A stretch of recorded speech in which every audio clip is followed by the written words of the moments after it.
Oh my God, mga Team Raisa at Team Bimbi. Ang backstage I love you ni Bimbi at Raisa May. Ano na nga ba ang real tea? Ito na naman tayo mga be. Kung akala nyo natapos na ang kilig, hiyawan at pagwawala ng buong Pilipinas matapos kumanta si Bimbi Aquino Yap ng Can't Help Falling in Love live stage ng Eat Bulaga, nagkakamali kayo. Dahil sa likod ng kamera, doon sa madilim, busy at pribadong mundo ng backstage ay naganap ang pinakamalaking pasabog na literal na magpapasabog sa ating mga ovaries at magpapatunay sa puso ng marami. May nakasagap lang naman ng mga balita at ngayon ay kalat na sa TikTok na dating Twitter na direktang ginawa ito ni Bimbi kay Raisa May. No, makinig ka. Pero bago yan, if you haven't subscribed yet to my YouTube channel, yung clip.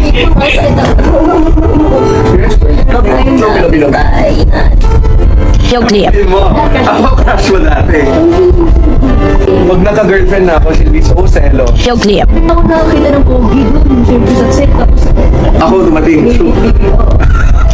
Ang video clip na inyong napanood, it was brought to you by one of the closest people, no? Dito po kay Mr. Bimbi Aquino Yap at kay Raisa, no, na lagi nilang kasama.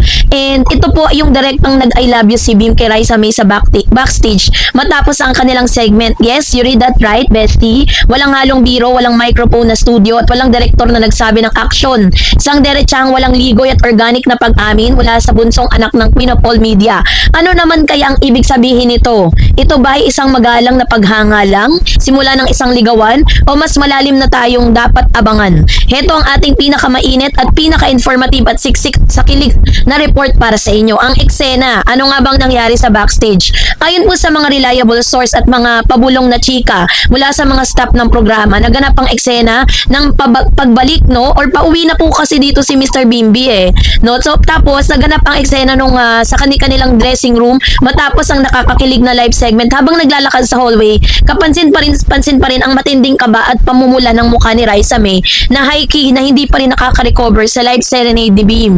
Dito na raw sinamantala ni Bimbi ang pagkakataon na walang nakatutok na dambuhalang camera ng telebisyon. Pero dahil nga meron silang mga kasama doon na sobrang happy na makita silang dalawa na talaga namang laging masaya, no? At meron silang biglaang mga ganap na talagang kinakailangan makita ng fanset. Alam natin yun na hindi po yun scripted. So these are the secret scoop. Huminto raw si Bimbi, hinarap si Raisa sa makikita ninyo sa video. Tinignan ito ng diretso sa mga mata gamit ang kanyang sikat na gentleman gaze at walang kagat-labing bumulong na love you Raisa, I really do. Hindi raw ito yung pabirong I love you na madalas nating marinig sa magkakaibigan. Ayon sa mga nakasaksi na halos himatayin din sa gilid. Ang tono ng boses ni Bimbi ay puno ng sensibilidad, respeto at tila may kasama pang pakiusap na seryosohin siya ng dalaga. Pag-a-analyze kasi, ano nga ba talagang ibig sabihin ng backstage I love you? Dahil sa Gen Z tayo, hindi tayo basta-basta tumatanggap ng impormasyon nang hindi natin binabasang subtext. Kaya naman, himay-himayin naman natin ang iba pang posibleng ibig sabihin na makasaysayang backstage moment na ito. It's not for the clout dahil kitang-kita natin that Bimbi is so sincere while he was saying that statement. Alam nating lahat na si Bimbi ay lumaki sa ilalim ng spotlight. Anak siya ni Chris Aquino at James Yap. Kaya sanay siya sa atensyon. Kung gusto lang niyang magpasikat o kumuha ng views, sapat na ang live performance sa stage. Aminin nyo yan. Kung gusto niya lang talaga na makakuha or cloud chaser siya or makakuha ng cloud, pwede niyang gawin yun sa harap ng malalaking camera. Pero ginawa niya yun in a secret place kung saan nandun sila sa backstage, diba? Dito na nga po na parang pag-amin sa backstage kung saan walang media at walang kailangang i-please na audience ay patunay na kanyang nararamdaman para kay Raisa ay tunay, pribado at personal. So yung kanilang transition mula sa childhood crush tungo sa real intention, sina Bimbi at Raisa ay literal na lumaki sa harap ng mata ng publiko. So posibleng matagal nang may silent crush si Bim kay Raisa nung mga bata pa sila. Naalala nyo ba nung nag-guest si Raisa sa Chris TV?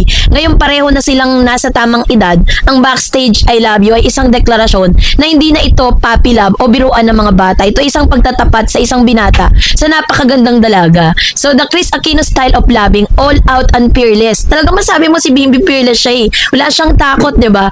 Talagang kapag talagang nagbuka siya ng bibig, kikiligin ka talaga sa to the max, 'di ba? So, si Miss Chris Aquino sa pagiging palaban at walang kinatatakutan pagdating sa pag-ibig, mukhang namana ni Bim ang katangiang ito nung mag-express siya ng pagmamahal kay Raisa sa backstage. Hindi natin alam kung ito ba ay love of being a sister ba yan, friendship ba yan, or kasi iba na yung kinikilos ni Bimbi at saka ni Raisa 'di ba? Kung kayo po yung ay talaga namang nakasubaybay sa kanila from day one, kayo po mismo na nakakapanood, nararamdaman po natin yan eh. We cannot deny the fact na meron ng something special going on between them.